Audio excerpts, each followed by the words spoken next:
We're going to go ahead and jump straight into this. This is the Westin side steps install, not my normal video. This will be a topic that'll be of benefit to many of the viewers. The package arrived in pretty poor shape, and the delivery company just kind of tossed it out the back into my driveway, so it took a little bit of shifting around and getting it unloaded. It's a bit heavy, so I had to move it in by breaking down the box and the pieces to where I was going to do the install.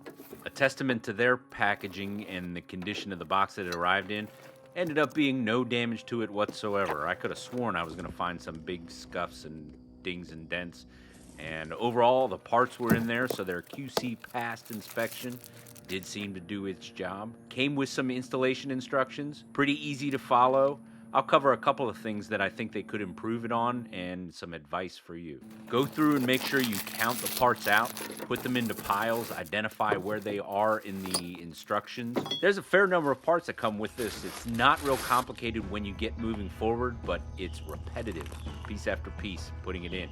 Watch out for the little part labels. They do fall off and they correspond with the instructions. There are photographs and diagrams in the instructions that help with the install. Some of them do take a little bit of figuring out as you're looking at it, what you're looking at on the truck. At no point was I at a complete loss and was able to walk through it and figure out which part they were talking about, how the sub-assembly happened, and then ultimately how it went on the truck. These materials ended up listing as stainless steel. You'll notice on the little moniker there that it says stainless steel. I broke out a magnet just out of curiosity to check the quality of the stainless. Come to find out, it was magnetic. So the quality of the steel, I don't know if this is assembled in China. I even went so far as to check my magnet to make certain it was working right, but it's magnetic, which tells us that there's some ferrous content in that.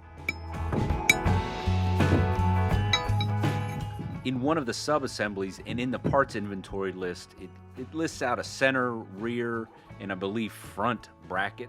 And just know that the front bracket didn't have any of the labels on it, so that's where I said the labels can be a bit confusing, and especially if they fall off.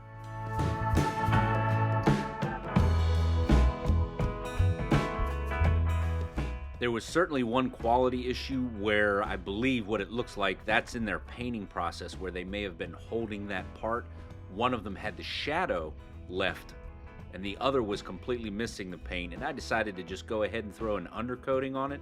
I did call the company to tell them about the problem, and they agreed to send out some new brackets. I'll use them and put them on. I didn't want to wait to do the install, but I'll put them on if I tend to see a problem. I'll throw one more qualifier out there. They did not list a 16mm socket in their tools inventory, and one of them was a 16mm, and that's what fit best, so that's what I used. I'll give you a couple of little bits of advice from the install. Absolutely start with the passenger side. That final bracket that spans the gap between the cab and the truck bed is a son of a gun to do on the driver's side, but it's a lot more simple on the passenger side. And where in the directions they said you might need a breaker bar in order to get the bed bolt off. That bolt is thread locked in at the factory, so it's a son of a gun to get off. Make a call to them to find out what these were for. Come to find out these were in the kit by mistake. They're on the older style body round, but because I have the welded studs, I was trying to figure out what the heck I would use these for. And I guess it's not a true build unless you have some parts left over. There's all kinds of adjustment and flexibility in the brackets so that all of these bolts slide around. I'd recommend tightening up from the bottom up as everything tightens and you end up at those top bolts that are attached to the frame. That's the last thing that you want to adjust. It took no leveling, no complexity, and once all the bolts were in, just the time in putting it all together.